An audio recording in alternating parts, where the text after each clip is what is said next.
The 973rd edition of the MMA Gambling Podcast on the Sports Gambling Podcast Network is brought to you by Underdog.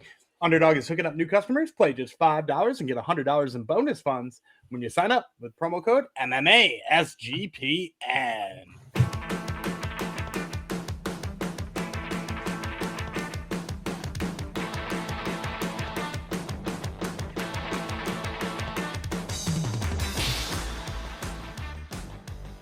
Heidi Ho, Degenerinos, welcome to episode 973 of the MMA Gambling Podcast, the Sports Gambling Podcast Network, dedicated to, there's so many people liking us recently, Gumby, the franchise.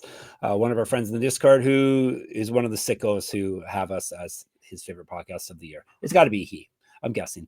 Thank you, the franchise. I am the Dessert Warrior, Jeff Fox. With me, Daniel Gumby Vreeland. You got 2 episodes from us this week. We are...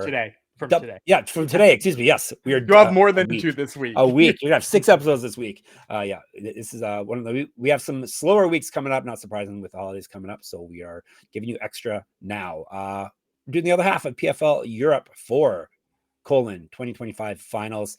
Yesterday or today, an hour ago, a couple minutes ago, we did the prelims. Thoughts on the main card, Gumby? I mean, it's cool to see them doing title fights again. Yeah. Are these the one title fights, the one-off title fights? I know they only have one belt, but I'm confused as to why the champion of one of those divisions isn't included in one of those belts. Yes. Yeah, gotta hate on Don Davis. Although, is he even really in charge anymore? I keep seeing he's hired more a new CFO, nice. CEO. Basically, they're just not letting him talk in the public about the company anymore, I think. Yes. Yeah. He's not the public face anymore, which is good. That's great. Having a guy who says he doesn't like MMA probably shouldn't be the public face, dude. Yep. Very, very good. So anyhow, PFL is going to PFL, as we always say. But yeah, good fight card. Since we've already done our spiel last episode, we could probably dive right into it. You don't need to hear this from us. Oh, one thing you do need to hear before we do dive into it. It's the last week of our merch holiday sale. So it's your last chance to get the lovely SGPN merch. More specifically, the MMA Gambling Podcast merch. Last chance to get it at 25% off. So get our stuff, get everyone else's stuff, 25% off until the end of the week with the promo code HOLIDAY. That's sportsgamblingpodcast.com/store. Holiday is your checkout. All right, let's go to Lyon, France, Saturday. 11 a.m. is the prelim, so I'm guessing 1 p.m. or 2, probably. Since this is PFL, it's PFL, it's probably 7 p.m. for the main card. PFL Europe for 2025 finals. LDLC Arena in Lyon, France. I'm sure we have some viewers and or listeners in France. If you want to go check it out. All right, we're starting off with our French fighter, Asaël Adjoudj. He's fighting a Canadian. Woohoo. Frederik Dupras. A French Canadian, I'm guessing by the name and the way it's spelled. So 145, let's break it down. Dupras, 9-2 with 9 submissions. He's been knocked out once, submitted once. That means he owes his rounds. 1-1 in PFL. He's won 7 of 8. Submission win in his last bout.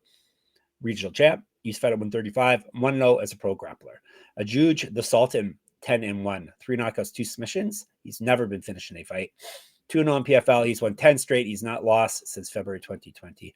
6-1 in Bellator. Used to fight at 155, 6 years younger than Dupras, 3-inch height advantage, 4-inch reach advantage. So tell us why you're not taking the Canadian, Gumby. I tried to. I'm going to be real honest. I think he's going to be like a plus 250 underdog. And I just kept trying to be like, is there value enough there for me to swing and like Dupras? And like, hey, if he comes in at like 4-1, I'll probably get convinced that like that's the right side to be in on. Because like, here's the thing. He's not good on the feet. He like wings big shots. He doesn't look comfortable up there. He's not even a particularly like great wrestler either, but man, is his guillotine tight. Like his guillotine is so good. Like when he locks it in, it's so nasty and he's so tough to like get on. Like, I mean, like look at his record. It's like filled with guillotine finishes. Cause like once it's in. And then like, so I kept being like, he could catch Adjoudj, right? Like he could get a hold of that neck. Like, and then I went back and I watched Adjoudj fight like, who is it? Jose. It was the Jose from, he's like a Chicago guy. Damn, why can't I remember his last name now? His name was definitely Jose though. But anyway, when he fought that guy, he got taken down a whole bunch of times, and I kept being like, oh, okay, well, Dupras will just have like a moment or something like that. And like, but like he got taken down by like a really good wrestler. And I don't think Dupras is that, right? Like, I think Dupras like kind of needs somebody to shoot on him, or needs somebody who has like a deficiency in wrestling, and like if you watch Adjoudj's other fights, like he's looked mostly really good defending the takedown. He like digs his underhooks, and he makes sure that he's not getting pinned against the cage for long periods of time, and like things like that. So like I don't really feel like he's gonna get his own takedowns. I don't think he's gonna. It was Jose Perez. That's who it was. Jose Perez was the guy who took Adjoudj down. But like even at the end of that, Adjoudj like countered the grappling and won it with a guillotine. So, but like the bottom line is, I don't think Dupras is a good enough wrestler to force the grappling question himself. Adjoudj, if you look at any of the takedowns he's ever hit, they're all like upper body takedowns. He's not sticking his head where it doesn't belong. And then on the feet, like Dupras just like doesn't look like he belongs with Adjoudj. Like I think he's just going to get picked apart. So if you look at my notes, I actually had originally circled Dupras, just like trying to find a way to sure. find some. I'm not. There's even a line through. I'm going to show you guys my notes. See there? Oh, crossed it out. But like, I just don't feel like he can get him down on his own. So as a result, I'm going to go with Adjoudj. All right. And what number did you say you were thinking? It was going to be kind of high, It's right? probably going to be like 300. Definitely no value in Adjoudj at that, like just because of the chance that he could get caught. But like, I don't feel like I'm like in on Dupras until he gets to like, I don't know, 300, 350. Okay. All right. Next fight should be a fun one. A couple familiar names. Taylor Lapilus from France, Liam Gittins from England. They're fighting at bantamweight, 3 5-minute rounds. Gittins is nightmare. 13-4 with 1 no contest, 7 knockouts, 3 submissions. He's been knocked out twice. This is his PFL debut. He's gone 6-0 with 1 no contest over his last 7. No contest in his last bout. He lost December 2021. Cage Wars champion. He's fought at 125 and 145. 7 years younger than Lapilus. Double impact. Lapilus 22-4. 4 knockouts, 6 submissions. He's never been finished in a fight. Durable. 1-0 in PFL. He's won 3 straight 9 of 10. He went 6-2 in the UFC over 2 stints. Multiple regional championships on his mantle. Correct. Get our merch, sportsgamblingpockets.com/store. Holidays or checkout code. Use Fight 145 2012 Pro MMA debut. I think Gittins is going to be a big dog here, and I want to take a swing on it. Cool. This is one I could get there on, I think. I went back and I watched Lapilus' last couple of fights in the UFC, and like the thing about him is like he's constantly moving back and countering, right? Like if you watch the Cody Stamann fight, right? Like it's Cody Stamann coming forward and then him popping him with a couple of counters and circling away and circling away and circling away and frustrating the hell out of Cody, basically until Cody starts throwing caution to the wind, and then he starts to get clocked on that. But the thing is that, like, first of all, I like the idea that Gittins can cut off the cage better than a lot of the people Lapilus fought in the UFC. Like Cody Stamann, good wrestler, fun once in a while on the feet, but like not particularly great at cutting the cage off, right? So, but like Gittins, if you watch the Reese McEwen fight back, or even was it Giordano who that fight ended with the eye poke? That was a no contest last time. Like all of those fights, he like does a good job of like pressuring and keeping the guys back against the cage. He's sneakily like not a bad wrestler either. Like if you watch that fight again with McEwen, he scores some takedowns in that fight. Whereas like Lapilus, I mean, his losses in the UFC, both of them came because he like got out wrestled in a couple of moments, right? And so like for me, I kind of feel like Gittins can like at least make him think about the wrestling while cutting off the cage. And like if he brings enough of that pace, like Lapilus hasn't really won a ton of fights with like big crazy power or like strikes that you remember. When we were talking about Bruno Ferreira versus Marvin Vettori, we're like Marvin Vettori is going to land more strikes and lose this fight. And that like that's just a fact. That's like how he's going to lose, and that's exactly what happened with this one. Like the guy who lands more strikes will probably win because like neither of them are like big powerhouses when it comes to throwing. And so like I think Gittins' pace and the way he cuts off the cage could allow him to be the more voluminous fighter. And so like if that's the case and you sprinkle in a takedown or two, like I think the decision might be there. And like I said, I think you're going to see him at like close to plus 300. So like tons of value there on what's probably a close fight. Yeah, it's like 94%, I think, are in on Lapilus. So, Hell yeah. That's what you like to see. All right, before we dive into more winning at plays, tell you about a new sponsor of ours, Kalshi. Not Kashi. Kashi's food.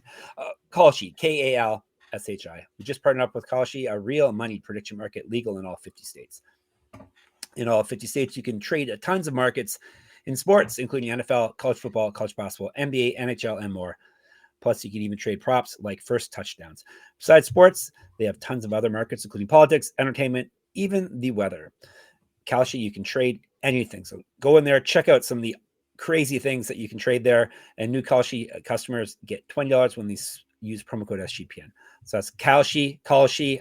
I should really look up how to say it, but here's how you spell it. Kalshi, promo code SGPN. And Underdog is your home for pick'em entries where you can win up to 5,000 times your play. Gumby, do you have a play for the people? Sure. We got Sunday Night Football tonight. We got the Chiefs and the Texans, and Patrick Mahomes is missing like half a dozen of his offensive linemen. As a result, he's going to be pressured all night by that good defense. Give me the higher than half an interception on Patrick Mahomes. I think he throws at least one pick tonight. Give me the higher than half a pick. All right. Check it out. Underdog's got a brand new offer for new customers. Play just $5 and get $100 in bonus funds when you sign up with our code MMA SGPN. All right, we are moving on up the fight card as we tend to do. All right, we got two in the books for you. One big favorite, one big dog, more than likely. We got another French fighter coming up next. Not surprising because that's where we are. Patrick Habirora, he is from Belgium. Kevin Jousset, he is a French fighter. 3 5-minute rounds, 170. I will tell you about Jousset first. Jousset, 10-4, 4 knockouts, 1 submission. He's been knocked out twice. This is his PFL debut. He's lost 2 straight. Before that, he won 5 straight. He's last won a fight December 2023. He went 2-2 in the UFC. Multiple regional championships on his the mantle. Correct. Get our shirts, get our merch, sportsgamblingpockets.com/store. Remember holiday at checkout. Used fight at 185 in Inch Charlton. Habirora, the Belgian bomber, 7-0 with 6 knockouts, 3-0 in PFL. He's won 5 straight via TKO. Used to fight at 155, 8 years younger than Jousset. What an apt nickname, the Belgian bomber. This guy hits so freaking hard. He's coming off a win over, is it another UFC guy? There's another UFC guy you just beat, if I'm not mistaken. Or at least some beat Danny Roberts. So yes. Yeah, Danny Hot Chocolate Roberts. Hot chocolate. Yeah, and like, I mean, man, it just bludgeoned him with the right hand. And so for me, first of all, I'm going to go with Habirora. I think he's probably going to be low 200s, maybe negative 225. Okay. Who knows? Jousset being in the UFC might bring that down a little bit. But my problem with that is he won 2 fights out the gate and then immediately got knocked out at home by Brian Battle and like kind of made a spectacle of. And like, if you're going to talk about like whether or not his UFC career is going to sway regional lines and stuff like that, like having a really, really, really memorable home loss right before you fight at home again might be something that like sticks in books' minds. And so like Brian Battle beat the hell out of him. And then like he didn't really deal with the physicality of what was it? Jonathan McAuliffe beat him the second time. And that got him his release. He didn't really deal with the physicality of McAuliffe really well. And granted, I'm big on McAuliffe. He actually just got booked to fight at that January card in the UFC recently. And so like I'm big on McAuliffe already, but like he didn't deal with physicality well, and he's recently been knocked out. And he's up against a guy who is so freaking strong and hits so freaking hard. Like, I mean, like, I don't know what the path to victory here is for Jousset. Like, a lot of times you could be like, oh, you know, he could be the guy who outstrikes him, or he could be the guy who makes him work in the clinch and stuff like that. Like, he just got worked in the clinch by Brian Battle, though. And this guy's probably stronger than Brian Battle is. And I don't know if he's as fundamental as Brian Battle in the clinch, but like, he's definitely as strong as he is. And he's definitely got more knockout power than Brian Battle, too. So I just see very, very, very few paths to victory for Jousset. It's got to be stick and move and stay away from the bombs for 15 nonstop minutes, like a low volume approach is probably the right move. Like if Kevin Jousset wins this fight, it has to be like the worst fight you've ever seen in order for him to win it. In Habirora, like, I mean, he's just been stopping everybody, and he just stopped UFC level talent. I don't see any reason why he can't do it again. Give me Habirora. And again, you know, like we were talking a little bit about props on earlier today's show. Habirora by knockout, maybe even in the first round, certainly doesn't look bad. It's how he's been getting it done. Okay. We got titles on the line here. PFL Vacant Featherweight Championship, Women's Featherweight. Why is it vacant, Gumby? I think because Cyborg won it, and then they pretended that nobody had it, and then Cyborg is... They made everything vacant. They only have one title, remember?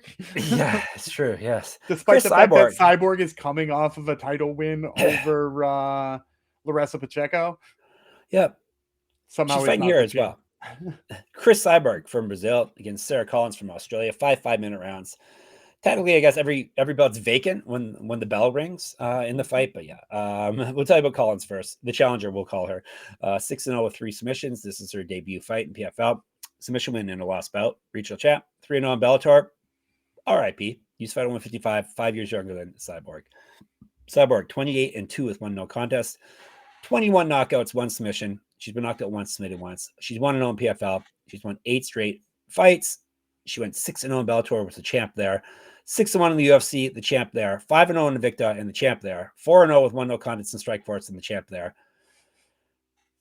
And people don't say that she's the greatest female fighter ever. They still stay out of things. But I think there's probably something that happened involving fighting and in outside of the cage that maybe make them not put her at the top. Yep. She's been fighting in MMA since 2005 professionally. 6-0 in boxing, champion there. 2-1 in Muay Thai, 2-1 in grappling, a world champ there as well. An inch of height, an inch of reach over Collins. So I don't know where this line's going to come in, right? Because Cyborg's been boxing. She's like pseudo retired, right? Like she's, and as you mentioned, like people doubt her all the time. Like I think we got her, if not at underdog price, pretty damn close to underdog price in that Larissa Pacheco fight back in Dubai. And like, I mean, I was all over it then. I'm all over it now here too. If I'm lining this fight, I'm lining Cyborg in the 3s. Yeah. Is it reasonable to think she might be to like low to mid 2s? Probably. People are high on Collins. She's 3-0. She's coming off, or 3-0 in PFL, 6-0 overall. She's coming off that good win over Leah McCourt, who everybody was like, you know, get her a shot against Cyborg, and then promptly went in there and got handled by Sarah Collins. Look, I think Collins is like a fun prospect as far as like we have fun prospects at featherweight. But it's like, it's kind of like a one-dimensional prospect, and it's not a dimension that I see beating Cyborg, right? Like, no, she's really, really, really good at Brazilian Jiu-Jitsu. If she's on the mat with you, you're in danger. But like, I don't know, just nothing about her takedown game read to me like, oh, she's gonna get Cyborg down, and Cyborg's gonna have to work. You know what I mean? Like every time I watched one of her takedowns against Leah McCourt, I was like, that's not gonna work against Cyborg. Like Cyborg's just going to dig and muscle her away. And that's if she gets close enough to grab Cyborg. Because that's the other thing too, is like, if you watch her striking, it's a lot of like hunched over, leaning forward. Like clearly I'm thinking about shooting a double leg takedown and would much rather be grappling right now than getting punched in the mouth. And like, it leads to her getting punched in the mouth more. And I just see Cyborg being the type who'd like jab, jab, cross, circle away, make her, you know, just be a matador for a little while until Collins starts making mistakes. I can't imagine Collins like getting in on a takedown and like having a really good chance of finishing it. If she does get to the mat, you know, her jiu-jitsu is good, but like, again, like just going back to how many times people have doubted Cyborg, like Cyborg's got really good grappling too, right? Like that's kind of, she survived all of those grappling exchanges with Larissa Pacheco, and that's how she won that fight. In fact, she scored some of her own takedowns in that fight. I don't think there's any chance she shoots a takedown here on Sarah Collins. It has to be Collins trying to take the fight to the ground. And kind of the only way I see this fight going to the ground based on what I've seen from wrestling ability is if Cyborg lands one of those straight rights and Collins gets dropped. That's how I see this fight going to the mat. or Collins trying to like jump guard, I guess. But like even then, I don't think Cyborg will follow her. I think she'll just call her up and punch her in the head again. So yeah, I'm gonna take Cris Cyborg. I'm like real perplexed about where this line will be. I'll be real interested to see where it comes in, but like I don't know. It's Cyborg pretty much no matter what for me. What's it playable up to, would you say, for her? I mean, I'll be honest. If this was in the threes, like low threes, let's say 350, I'd throw her in a parlay with Habirora and still play that. I mean, I probably wouldn't play her into the high 4s and 5s, but like somewhere in the 3s, if it's gonna move my parlay line a little bit, and with Habirora or somebody else who I like on this card, maybe even somebody in the main event, like maybe it's worth throwing in there. As far as like straight up, like again, I think like high 2s, low 3s, depending on your appetite for risk. Like I think she's gonna win, so I don't even mind her there. I don't think anyone's going to beat Cyborg unless they can knock her out at this point in her career. Like Collins is not. He can't. I mean, like if you came across the right person to like bring the grind game to her, right? Yeah. Like you have to be physical with her. Yeah, you're gonna have to be as physical as her and be able to outwork her technique wise. And like again, like Collins has got a lot of skills, but just like that wrestling attribute is the piece that I'm not as high on. Yep. All right. Before we get to our main event, one thing we are both high on: Novig, NOVIG. We're brought to you by them.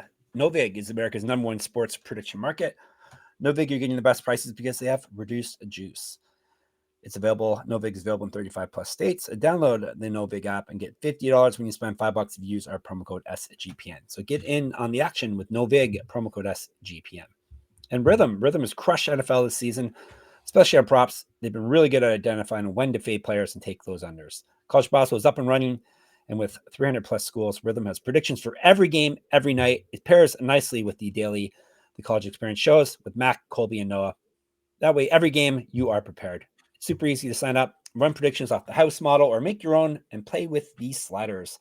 With so many sports and the holidays, this makes it easy for you to get an elite prediction on the game, so then you can focus on other sports and things. Maybe your family. Who's to say? Gumby, you have a play for the people? Sure. I mentioned that Patrick Mahomes' whole offensive line is absolutely toast at this point. And he's going to go play Houston. And there's pretty much no worse team to play when your offensive line is cooked than Houston right now. So I'm going to go out on a limb here. I'm going to skip the points. And I'm going to take Houston on the money line. I'm going to say the Chiefs drop yet another one, this time to Houston. So get Houston on the money line. All right. Use promo code SGPN25 when you download the Rhythm app for 25% off your first month. So download Rhythm, RITHMM, promo code SGPN25. All right. Gumby hinted about the main event. Let's talk about it now. It's for the vacant. Once again, I don't think whatever. I guess they hit reset and they're starting over. PFL vacant heavyweight championship. Vadim, Nemkov, Russia. Renan, Ferreira, Brazil. 5-minute rounds. Ferreira, Problema. 13-4 with 3 knockouts. 13-4 with 3 no contests, which is a hard thing to do. You get that many no contests. He's got that weird one with Fabricio Verdum where he tapped out, but then didn't tap out, and then he won, and then they took it away from him. And then I think there's a drugs one in there too. There's a couple of different kinds. So, yeah, there's some different kinds in there. I know, which makes it even more impressive. He has 11 knockouts, 1 submission. He's been knocked out twice, submitted once. 7-2 with 3 no contests in PFL. That's even more impressive. He's done it all in the PFL. 2023 champion, 4-1 over his last 5. Got TKO'd in his last bout, though. That was back in October 2024. So he's had quite a layoff. He has not fought since 2013. Sorry, he has fought professionally since 2013. 20 pounds heavier than Nemkov based off of their last fight weigh-ins. 8 inches taller, 9-inch reach advantage because he's a giant. Nemkov is 19-2 with 1 no contest, 10 knockouts, 5 submissions. He's been knocked out once. 2-0 in PFL. He's in 4 straight. He's gone 13-0 with 1 no contest over his last 14. 2 straight wins via submission. He's not lost since April 2016. 9-0, 1 no contest in Bellator, and was the champion there. RIP. Used to fight at 205. 2013 Pro MMA debut for him as well. Yeah, this is a fight where I'll be really interested in the line too, because for me, the pick feels obvious. Like I didn't have to go watch a damn thing to make this pick. usually I do a whole bunch of film and remind myself why I like people and why I hate people. And even if it just confirms what I was already thinking, that's fine. But like this one, I was like, what is there to watch? Renan Ferreira got ragdolled in the grappling department by Francis Ngannou, right? Like he got absolutely ragdolled by Francis Ngannou when it came to a grappling mostly contest. And like, Francis has definitely improved in that time, but that was after what Francis had gone and boxed Tyson Fury. Like he went and boxed Tyson Fury and came back and double legged Renan Ferreira. Like that's incredible. And that just shows like what we're talking about with Renan Ferreira here is like, he is a dude who's on the feet, dangerous, big power, crazy power, could definitely knock you out in 2 seconds. The problem is Vadim Nemkov is not a guy who's been chin checked very many times in his life. And in addition to that, is way better of a grappler than Francis Ngannou. I mean, like every single time I've watched Nemkov fight, I like, oh, he's going to be so much smaller than this guy. Who knows if the wrestling will keep up? Guess what it does? It does every single time. Top control, arm triangles, just making your life hell in every single position. The guy is, one of the very best heavyweight grapplers we've seen in some time, and can make light heavyweight with almost no problem. So for me, yeah, I see this fight here in like Ferreira's live as a dog for 90 seconds until he's on his back. And then I don't think he makes it out of the first, personally. I think Nemkov subs him inside the first. So I guess just the question in terms of what the bookmakers are going to do is how highly do they rate that 90 seconds? Like how dangerous do they think Ferreira is in that 90 seconds? And like, what does that then make the risk on the return? Right. Because like for me, I'd lie Nemkov in the 200s, but if they really think Ferreira is dangerous for that first minute and a half and really think he's got a real chance of knocking out Nemkov, which personally don't, they might have him in the 100s here or something like that. And how the numbers get really quickly swayed one way or the other after weigh-ins when one guy is like way bigger than the other. And you're like, God, it like doesn't matter that much. But for some reason, the money pours in on the tall guy. Like maybe just wait until after the weigh-in to just like see the stark discrepancy and a couple of pictures get posted. Like make sure you retweet a couple of those so that they get out there and so more people see them and go, oh, I got to get on Ferreira. Because meanwhile, I'll be sitting there waiting patiently on my Nemkov ticket. So yeah, I like Vadim Nemkov. And again, if you wanted to pair him with Cyborg to make both of their lines a little bit more palatable, that it makes a lot of sense to me. That's how I avoid getting beat up, Gumby, by being tall. People just assume, oh, that guy must be tough. He's tall. No, I'm not. I assure you. All right. What you were saying? You're hoping 200s for? No, you're hoping high at 100s, right? So I kind of would line him in the twos, right? Like personally, that's where I would line him. I think the fact that Ferreira is much bigger than him and is a natural heavyweight and has the big KO power, like I think it might sneak down into the ones. So, somewhere right around 200 probably. All right. Okay, let's give you a recap and we'll get out of here. Nemkov, Cyborg, Habirora, Gittins, and Adjoudj. How are we going to watch this event? That's what I didn't talk about off the top. Oh, God, who knows? Gumby, how do you watch it in the United States of America, Gumby? I want to say the app. PFL Mina was the app. Yeah, right. I think the app. Yeah, whatever. Does Don Davis even know, Gumby? No. He doesn't watch, so he doesn't watch. No, that's true. Yeah, he doesn't watch MMA. And each region, it's different to watch it too. So anyhow, you can figure it out. Figure it out on your own because we can't do it. All right. If you want to talk about that in the Discord, though, you can. We're sportsgamblingpodcast.com/Discord. Maybe the easiest thing would be to go to the LDLC Arena in Lyon, France. Then you'll watch it for sure there. We are on YouTube, obviously. MMA Gambling Podcast. Thank you for subscribing and commenting and all that good stuff. Sharing. If you like our show, share it. Twitter, X, guess we have to call it now. SGPN MMA is our account there. He's at Gumby Vreeland. I'm at Jeff Fox Writer, at Jeff Fox Writer on Instagram. I got a Substack. I got for UFC pick'em contests running for pretty much every UFC event. moneymma.substack.com. Gumby has another podcast. Imagine that. It's called Top Turtle. I guess that was your original podcast. this one is your mistress. Who is on Top Turtle this week? We're talking to one of our fan favorites, Steven Asplund, who's making his UFC debut this weekend. We're also talking to Jamie Lynn Horth and Morgan Charrier, who are all on that UFC Vegas 112 card. It's a big French week in the MMA world. So that's Top Turtle. Of course, we're at sportsgamblingpockets.com, sportsgamblingpockets.com/store. Remember your code at checkout holiday for 25% off, sportsgamblingpockets.com/Patreon. Now we'll take a little break. Wink, wink. We'll be back tomorrow, right, Gumby? Bid the people farewell. That's right. I'm Dana Gumby Vreeland. He's El Problema, Jeff Fox, and we will see you tomorrow.